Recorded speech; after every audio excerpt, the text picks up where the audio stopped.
Before we begin, let me just do a little recap of kind of where we've been going. Whoops, there we go. We've been talking about the divine, how we all frame the divine differently. A friend of mine said something really interesting. She said, it's like you're in a room and there's this huge elephant. And you're in this big room and all of you are pushed to the sides of the walls. And you just have enough room to touch the elephant. The elephant to you, if you'd never seen an elephant before, you might be at the front where the trunk is, right? And so you're touching, you're reaching out, you feel a trunk. So an elephant to you is a trunk, right? If you're on the other side, the elephant is, of course, smelly. Yeah, good. And so whichever place you're on, you're going to experience elephant from a different perspective, a different angle, a different framework. And so again, like the divine, we all get these different pictures of what that looks like. No matter what culture you're in, no matter where you are in this movement, in this growth that we're all in, the frames that we have are very limited. And to understand that, I think, is the beginning of growth. To understand this is the framework that I have, but other people are holding up other frames too. And I can actually learn a lot from the frames in which they have. And so when we learn to sit together and talk, understanding that first can open up a lot of beautiful dialogue. Right? Maybe. I feel like the only people that responded were the people over there that aren't part of our group. They're excited about something. I'm going to say it's this. Yeah. Good. And so I'm going to introduce you to a friend of mine who is just an awesome person. And you're a really loving group, and so you're going to give her a nice round of applause as she bravely comes forward. And so this is Carolyn. And Carolyn O'Neill is going to come up, and she's going to talk with me a little bit, and it's going to be a lot of fun. So come on up.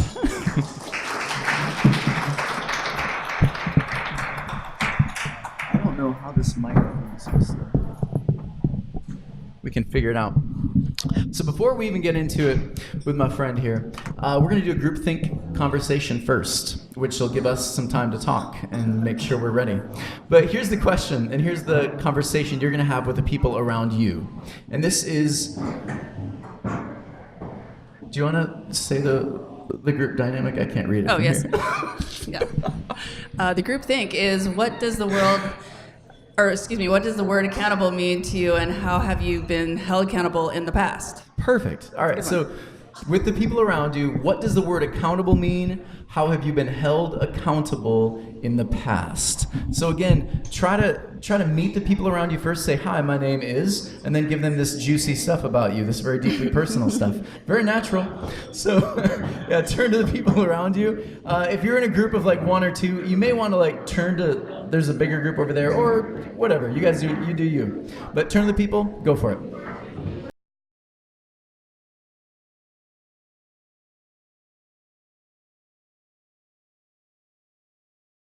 All right, so let me bring us back together again.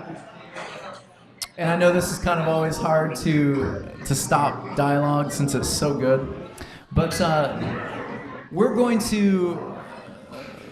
I can't tell if it's like that side of the room or if it's this side of the room. Is it the kids' table? I love our kids. All right. I never want to be the geezer that's like, you kids! You know, I don't want to be that guy either. So, this is my friend. Everyone say hi, Caroline. Hi, Caroline. Caroline. Did I just say Caroline? It's okay. I'm sorry. It's all right. Oh, yeah, Ethos. Welcome. Sweet Caroline, that's easier. I know, that's what I give every time we talk. Okay, good. So, this is my friend, Carolyn, and she is a pretty awesome person, great person. We do this thing on the weekends, which is hilarious. We work with Lee Dundas, who was here not that long ago. She works in anti-human trafficking. Remember her? Really great person. We work with her on Sundays often, and we help people basically get their joints. This is why I don't sell as well as you do, because I can't even explain it. Joint rejuvenation. Oh, good, yeah. So we do that. And we talked to people about that. And I hadn't gotten to know her super well yet. And we were driving to San Jose? Yes. San Jose. So we rented this car and we drove. And of course, you guys know me, I'm not going to have small talk. It's just not who I am. And so we immediately start to get into the nitty-gritty of life and our problems and all of these things. And surprisingly, she was right there with me, and we were sharing, and I thought, this is kind of crazy. And ever since then, whenever we work together as a team, they always call us the twins. It's because we're blonde, white crackers, Yes. I assume. Yes. I don't know. We're same age.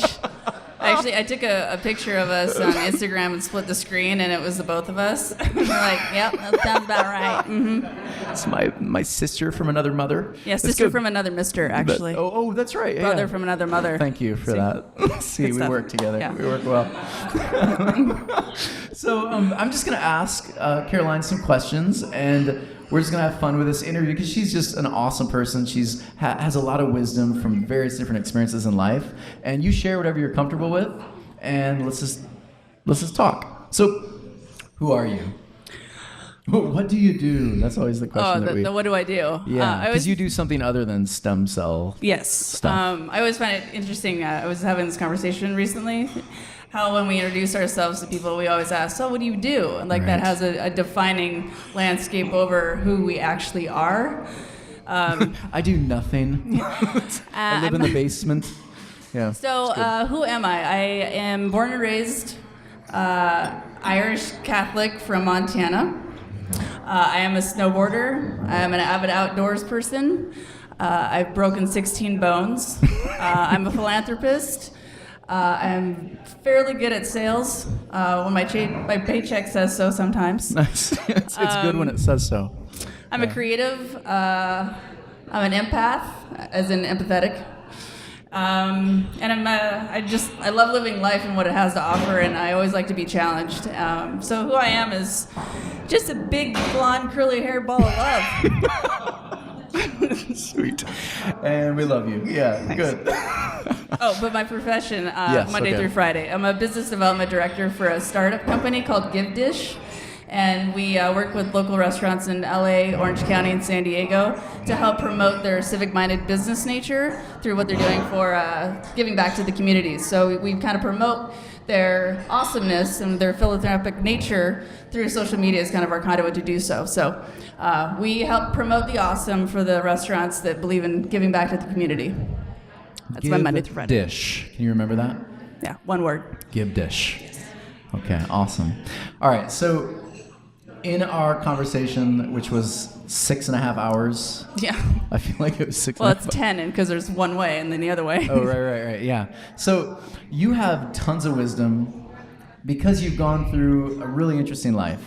And it's been a life of ups and downs and challenges, moving through addiction, learning how to process better, basically how to be a fuller, better human being. So can you kind of share with us, that's a lot to ask in one question. Yeah, I got 38 years experience. Yeah. Where do you want me to start? So good luck with that. Let's Okay, see where you thanks, go. sweet. It's good. So I would say, what did it look like growing up, and where did things begin to change and shift for you? Let's maybe go there. Okay. First. So in the context of spirituality and religion, I grew up in kind of two separate homes. My parents have been divorced ever since I was born. I was kind of the get back together baby. I don't really understand how they procreated in the first place. Well, I mean, I understand how they did that, but how they stayed together was an anomaly. So my dad's side was very Catholic, and then my mom's side was, fairly agnostic. And I was baptized Catholic and went through catechism. And when it was convenient for me, 50% of the time, when I was getting religion when I was growing up, when I'd spend holidays and Christmases at my dad's, we'd go to church. And that church was, the Catholic church, go to the weddings, and in my personal experience, you kind of nod off, and you're, sitting at the pew, you stand up, you sit down, you kneel, you stand up, you sit down, you kneel.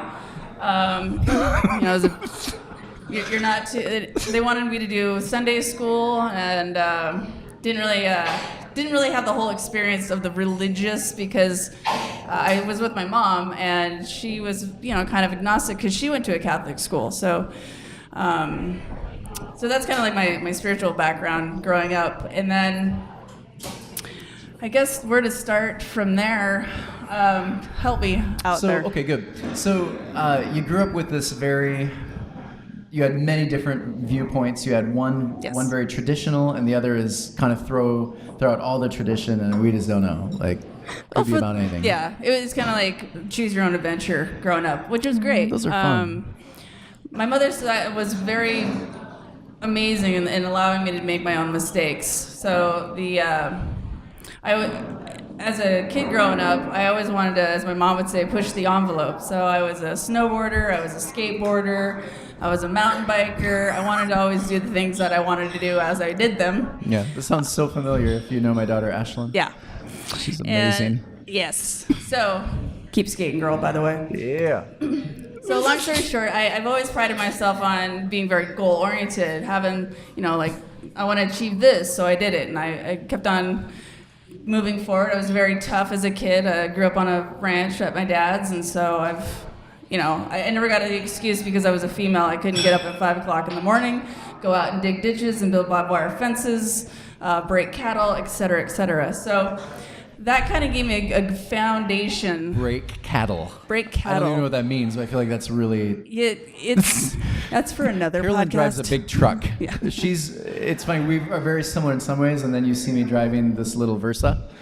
And so she's got this big diesel truck, and I'm in the Versa, which is... Well, we can actually put your Versa in my truck. Yeah, I think you probably could. That's what we call a gas mileage. That's beautiful. Yes, so I guess it's always been, I prided myself on being, having like this fortitude, this toughness, this drive to always be what I wanted to be. And, as an athlete in high school, I ended up, competing competitively in snowboarding. I graduated from college. I started a nonprofit when I was 19 because somebody told me no. And I was like, oh, is that right? Well, I'm going to do it then. So every time somebody's told me no, it's been kind of my motivation to tell them to go pound sand, and I will show you. So, that's fantastic. All right, so take us through now. Things that was you growing up. You were just this kick booty girl who just decided I'm going to do what I want to do and follow the passions I have. Things started to kind of take a different turn. And we started to move towards some brokenness. Yes. And by the way, let me just make this very obvious statement. Are Carolyn and I, why do I keep wanting to say that? Yes. Carolyn and I the only ones in this room that have ever dealt with a vice?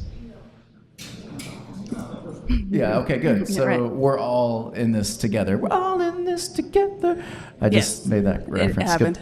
Good. Okay, let's move on. So take us through that, where that went, what you learned from that. Sure. So life gets lifey, and that happens often. So I had several injuries, several relationships. It's hard to explain because it's not one thing, right? Life just kind of happens, and then my habit was I'm tough enough and I'm strong enough I can deal with this. So what I did is, challenge accepted or challenge uncomfortable, and then I would toss it aside. And then I wouldn't really deal with whatever pain or vulnerability that I was actually facing at the time. So I would just shove it in my big toe for a really long time. Things that happen, unfortunately, that happen to a lot of girls at a young age. So I don't talk about those things. Things that happen, growing up in college and high school. You don't talk about these things. So you feel like you are strong enough and you have the strength to kind of carry this weight with you every day. Because we don't need to talk about it, because that makes it real. That makes it uncomfortable. That makes it vulnerable. We need to be able to ignore it and move on. Yes, let's fully ignore it. It's healthy. Fully. And it was my experience that, again, it wasn't one thing, but I didn't really have a coping mechanism. So I turned to a certain libation that was my jam. It settled a lot of things. Maybe had a sense of ease and comfort. And, going to high school in Montana, you drove 40 miles out to some keg party in high school, and then you do your thing, and you drive 40 miles back, and that was like Montana high school. That was just like the thing. How that's relevant in this conversation, I don't know, but I thought I'd interject it. Anyway. Were you driving a diesel even back then? No, but it was a truck. That would be terrifying if I was on the road with you. So kind of what happened was that some pretty large life events started to happen in my life, and you're wrestling with this, I can do anything, I'm tough as nails, I can get through it. I don't really know how to do that. I was not very faithful. I didn't have a faith. You know, I had the convenience of God, which was, oh, help me out of this position, please. There was only a one-way communication, and it was only when I needed something. Because that was my experience with spirituality, because all I saw was, how can I shut myself off? What are the excuses I can give to not have some sort of higher power or God of my understanding? Because the only God that I knew of at that time, growing up, was the Catholic God. And I love history. And I actually have a Catholic nun that's been in the nunneries. She passed away a couple years back, but for 60-something years. And brilliant woman. But again, I never reached out to because I didn't know what that connection meant. I didn't know what that conversation ever meant to a God of my understanding, because I thought it was, this is the only one. It didn't make sense to me because I was like, there's a lot of different people in this world. And I'm kind of a rational person. I think there's 2,300 something religions in this world. Right, but that one's the right one. That is the jam of life. That's the only one. Yeah, good. Yeah. So that frame.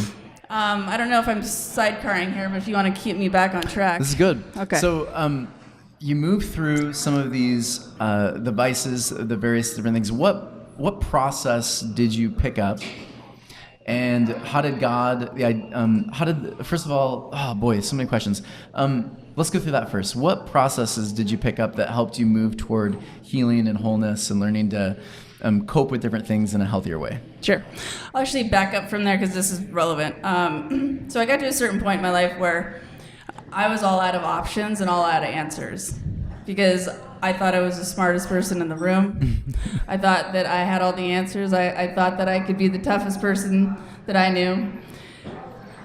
After this, libation defamation got me to a point of complete demoralization, in the sense of I did not know how to overcome this, beat it. I couldn't outwill it. I couldn't outthink it. I couldn't rationalize it. I had basically kicked my own rear end to the point where I was kind of devastated that I had to reach out for help. And I think when we're in those moments of desperation, when we're the most honest with ourselves, it's been my experience, when I was the most desperate, that's when I got the most honest with myself. And that is a hard conversation to have, especially with yourself. But the more honest that you are, you're more open to what you're hearing and what's out there to listen to. And that was kind of I think when we're born with a very bright light. And as we grow older, dust and dirt and just crap kind of gets piled on and on and on. And as we get older, it's layers, and some layers are thicker and some are thinner. But it was my experience that I got to a point where I was so heavy with all of this excess that there was no light to any sort of spirit. There was no sunlight to any sort of spirit. But having that desperation, and I call it a gift of desperation, that's where you're open to it. So then that's when I was open to... Hold on. Yeah. Did you all hear that? The gift of desperation. Isn't that beautiful to think about? I just have to interject because I think it's so good. And this is what we did for 6.5 hours, by the way. The gift of desperation, I think for every one of us, is that moment where, you get so low that all the excuses and the ideas that you have that are going to, oh, well, I can do this, or no, this is this. It all just falls apart, and then you're left with what? Like, for me, too, I think of those moments, and you're left with what? Well, you're left with reality. You're left with a deeper truth. You're left with sometimes nothing, which is exactly what you needed the most. Oh, okay, sorry. Keep going. This is good. Yeah, and I was never satisfied with this is it. Like, I knew that there was a bigger, better life. There was something bigger than myself out there. I just didn't know how to connect with it.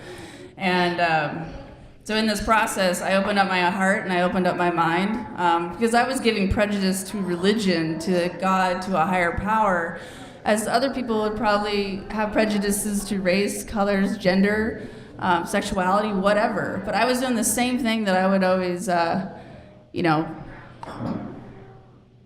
was basically being a hypocrite when it came to opening myself and my heart up to a God. And so I began taking a process and doing some steps that kind of changed my thinking. It changed a paradigm of, my way was not working out so well.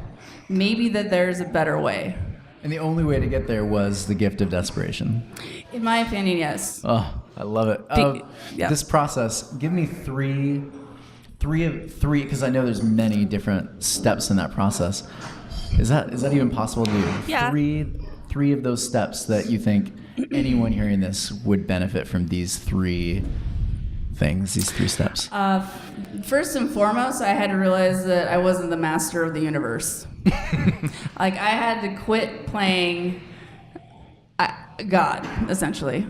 And then I needed help in that process. So I understood that I wasn't the master of the universe. I needed help in finding out who was. And then once I found out that there was this open option of God, what does that look like? And be willing to see what that process looks like and how that's going to take me through the next level, whatever that level may be. And really having a wholehearted trust and faith in a process that I was very uncomfortable with. I like to know all the things so I feel fully educated. I think a lot of times we can have a lot of information, but we're not informed. And then we tend to lean back on the information versus wholeheartedly knowing if you're informed or not. For me, I have to learn through experiences. So you can tell me all day long this, that, and the other thing, but I have to go through the trough of crap. I have to get dirty. I have to eat the dirt and the mud. I have to be going and trudging until I am exhausting my own resources. And I've done that several times in this process, whether it's with a job or a thought or what I want to do with my life. And I want to hang on to this little piece of control. And that's what it kind of came down to. I had to give up control of kind of where my life was going to go in a certain sense, like the master of the universe. And when I started saying God's plan, it was very convenient.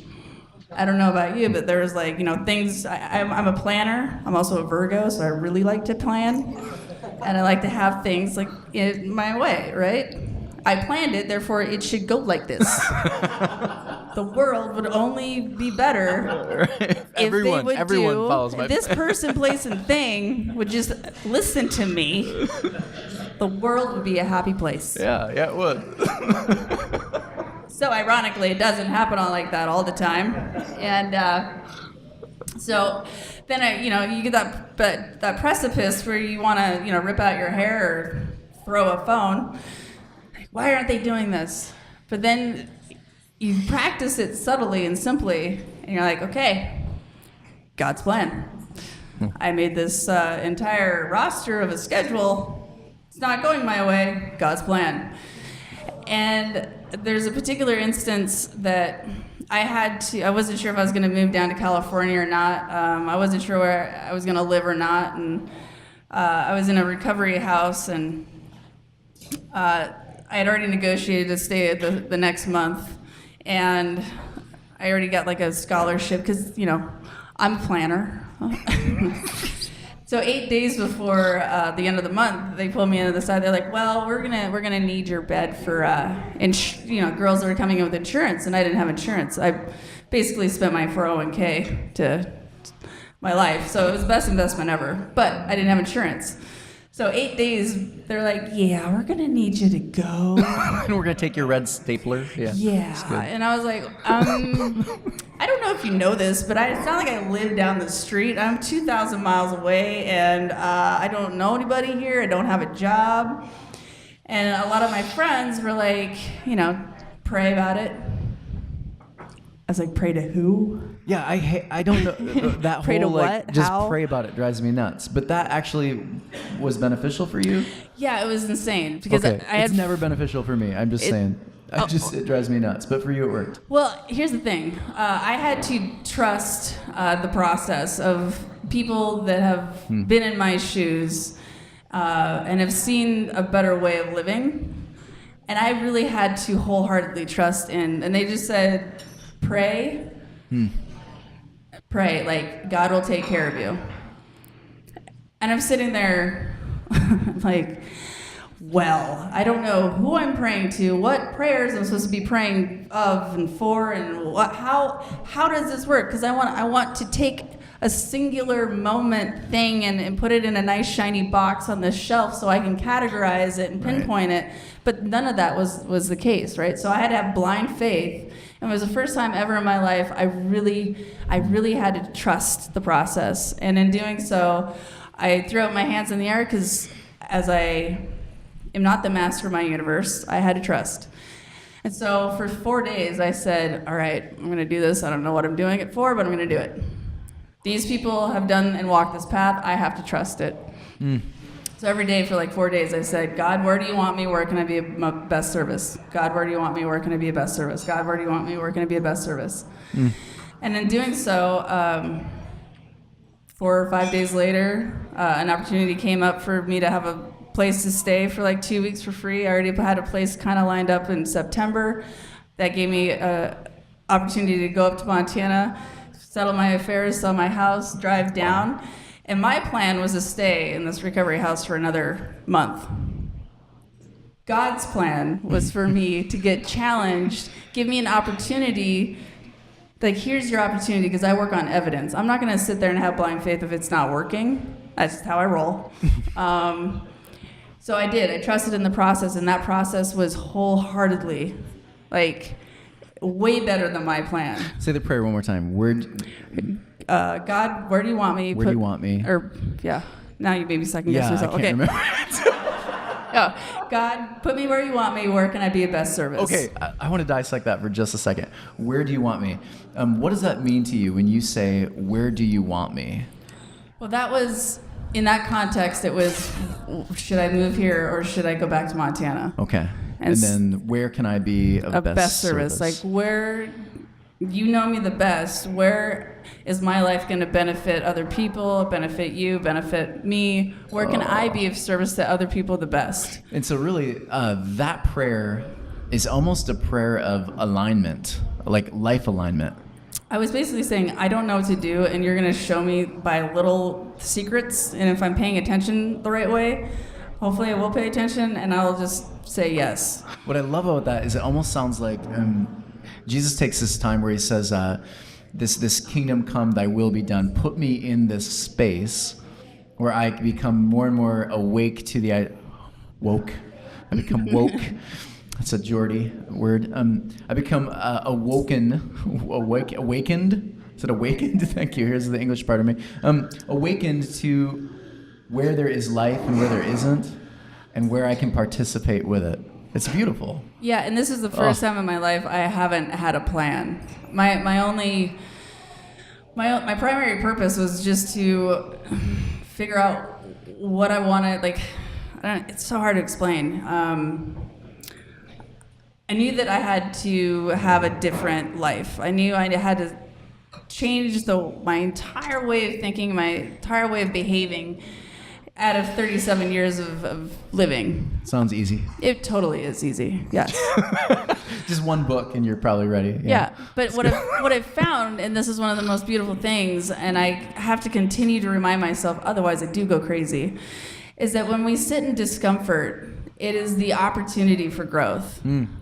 Absolutely, because we don't, if life was so easy and pleasant, we don't register not only in our brain, but in our heart and our gut. It doesn't register the same way. And with that hurt and that struggle and that pain, like, I know when I'm in discomfort, I'm like, okay, God, I have a lesson here somewhere, and I can't wait to find out what it is. If you could just let me know, like send me a memo sooner than later, that'd be great. But but that's not the case. But I've also found too, and I really like analogies because I'm in sales. Yeah. So it's like when you say they, whoever they are, give it up to God. I'm like, okay, I can try that. So I'm like, problem. Here you go, God. You go ahead and take this. This is kind of annoying me. If you could just go ahead and take it, that'd be great. But knowing in my heart and my head, I'm hanging on to like one little thread, like one little horsehair, and I'm like, I'm just gonna keep that for me. Nobody knows. But the thing is I know, and that's the only person that matters. So it's been my experience, and I'm working on it on the daily, but if I know that I have that one little piece I'm holding on to, that is that one thing by the end of the week, by the end of the day, by the end of the month, if I'm holding on to it, it's like I'm holding on to a whole horse tail, trying to control this. And here I'm saying, letting it go, but I'm holding on to this one little horsehair at the end. Like, this is mine. Right. It's my precious. My precious. I can't give it away. That means I don't have any control over this. Right. I am the master of my universe. But not really, because then by the end of the day or by the end of the week, I want to, bang my head against the wall, and then I'm like, someone why? Else's. Yeah, that's good.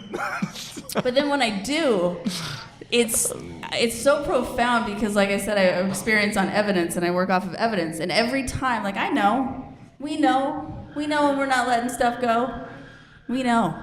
But when I do, and I'm like, all right, it's yours, I can't even tell you how, like, instantaneously the thing that I wanted to have happen in the way that I wanted it to happen, then it would go my way after I fully let go.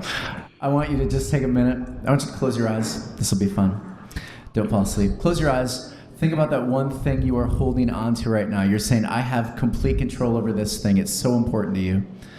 Hold on to it. What's that one thing? I have to have control over this. If I didn't have control over this, it would absolutely drive me nuts. That one thing. You know what it is. Hold on to it for a second. Now ask yourself this question. Do I really have control over that? Do I really have control over it? Turn to the people around you real quick, and just, if you're brave enough, and again, you can just say, I have a friend who. But just say, here it is. This is the thing. Go for it.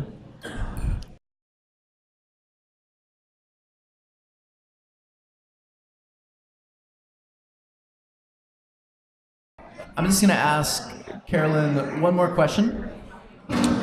After that question, I'm going to open it up for questions from you, which is kind of fun. She actually agreed to that you could ask her any question you wanted to, and she could answer or not. So just keep that in mind too. Let's make it super awkward. Last question is, we're going through the series, Framing the Divine. And again, for some people, God, the divine, is a force, a mystery, a process of awakening. Others is a literal middle-aged white man up there in a cloud. Others, it is a father. Others, it's more of a force, ground of being, Paul Tillich kind of thing.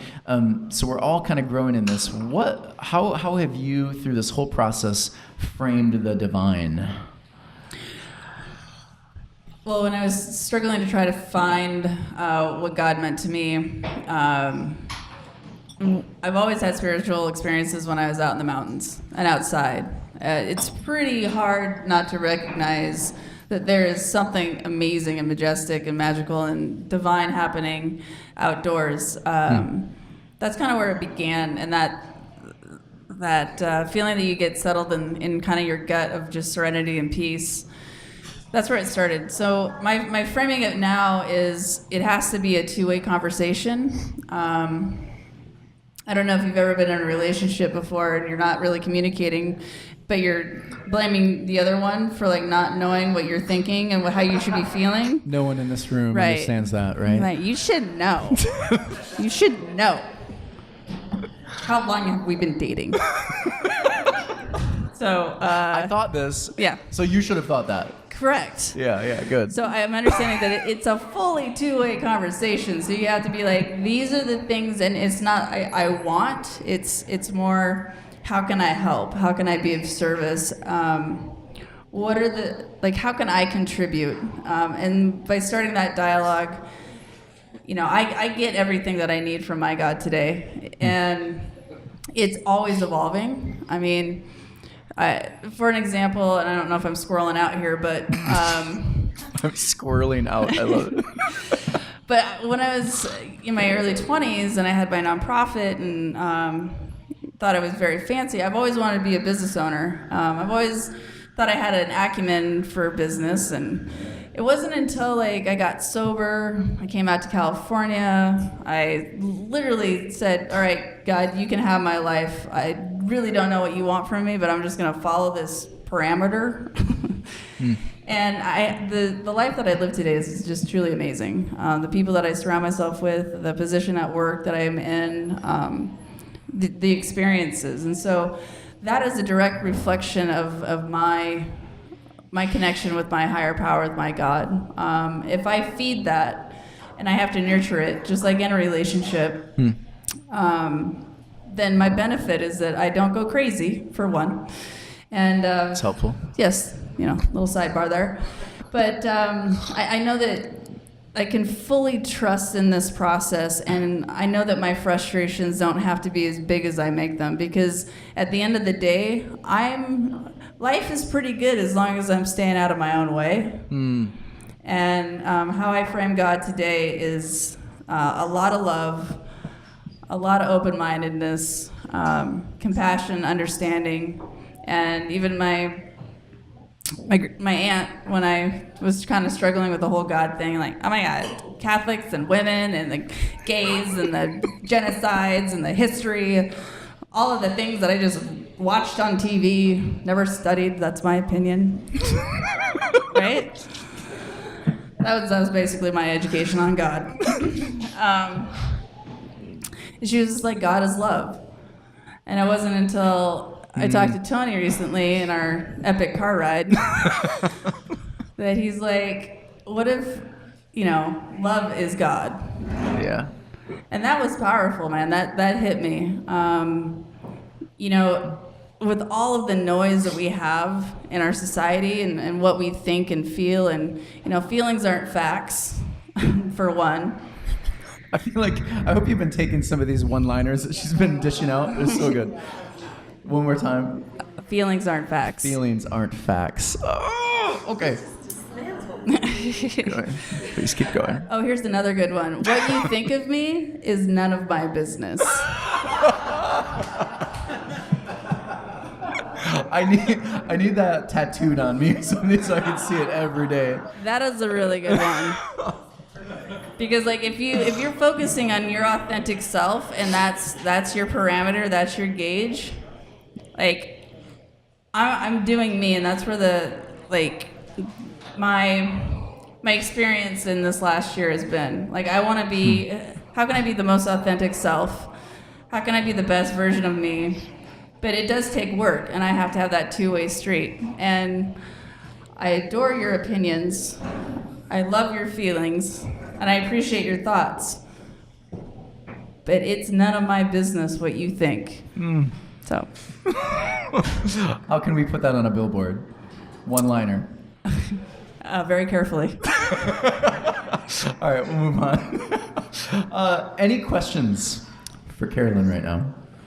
Anything that you just thought, oh, this is good. Can you say more about this? Or anything that's popping up? Yes. Oh, yep. What was the final straw you said it was the desperation that caused you to finally just kind of throw your hands up? If it's not too personal. No. So let me repeat the question for anyone listening online. What was the final straw that kind of broke where you went into the desperation thing, that moment? Let's see. Full transparency, it was my third DUI. I had one when I was 19, 30, 37. 1,000 times that I said I was never going to do this again. I had lost my job because I was a sales rep, so I had to drive. And then I would always okay, well, that's fine. I'll just get another job. My resume is good. So I got another job. Was in Charlotte, North Carolina. I was like, if I could just get a new job if I could just fill this hole, if I could just, and I didn't mention this earlier, but I filled my value with things. So whether it was who I was dating, the house that I had, the car that I drove, the job that I had, the title, I had all those things, and that's how I perceived my own value. I kind of knew subtly I had to lose all those things in order to really understand how I worked. Because once you have nothing, then you understand the value of what you have. And it was a point where I went to that job interview thinking, I'll crush it at this job, I'll make $100,000, I can get the house again, rinse, recycle, repeat, right? So I feel like that group over there got that. But. Yeah. And so I went to this job interview. I was late once because I, drank, and I was like, oh, it's jet lag. So I was like an hour late to the meetings. And they're like, oh, it's fine. You're from Montana. I was like, jet lagged from Charlotte, North Carolina. It's like 2 hours, okay? And then I was late again, like 2 hours. And then as I was packing up the laptop and the iPhone, they're like, yeah, we're going to need to talk to you for a second. They're like, yeah, well, this isn't working out. And I was like, yeah, that sounds about right. So I gave them the laptop and the phone back. I got back to Montana. Sorry, this is a really long answer. I got back to Montana. I had to tell my family, everybody's excited about this new job. Oh, it didn't work out, something, whatever.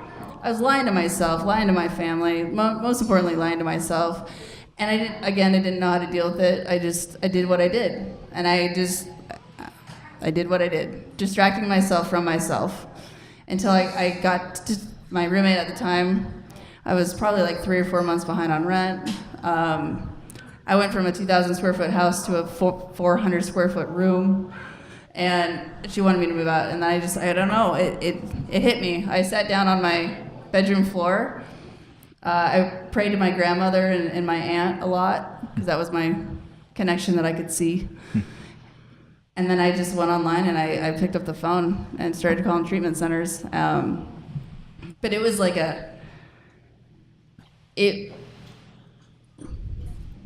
was such a moment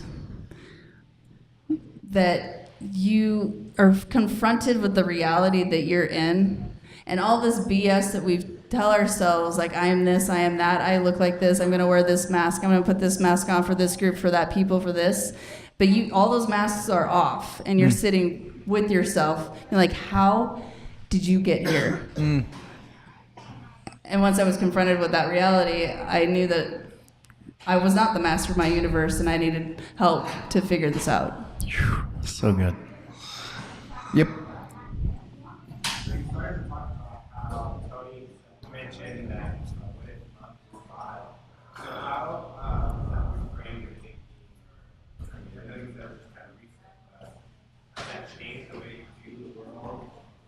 So the question is, I forget this is being recorded.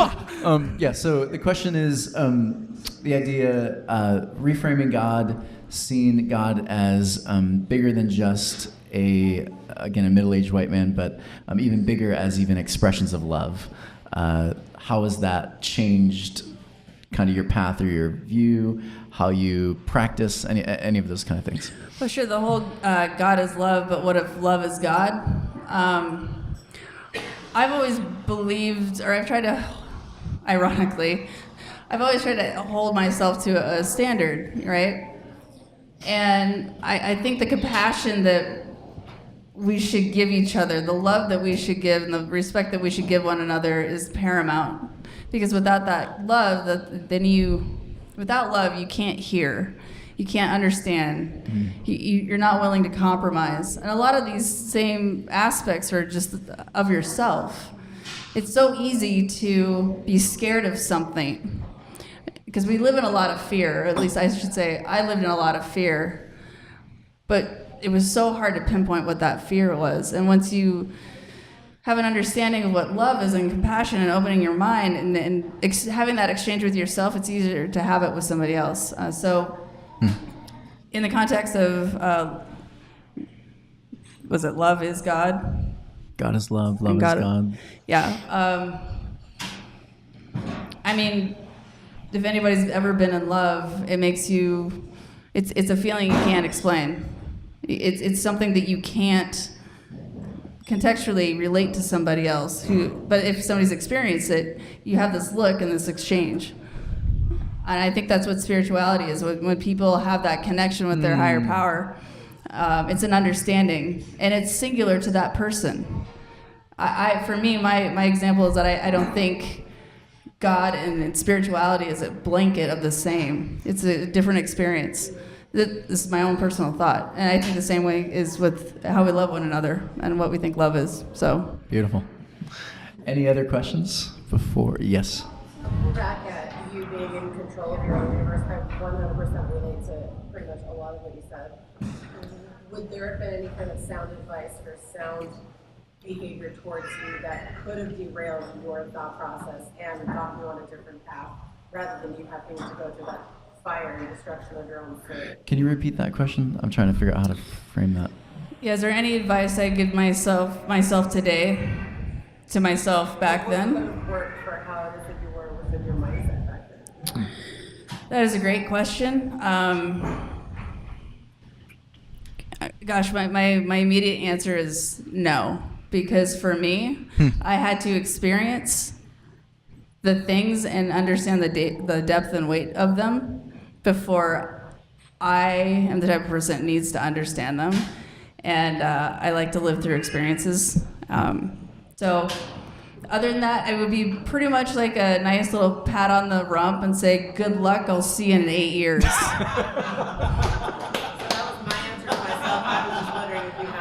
Yep. Oh, I love it. Good luck with that. Good luck with that. You're gonna make it. Yeah. You're gonna make it. Good stuff. Good game. Good game. Did you guys enjoy this? Please give Carolyn a big hand.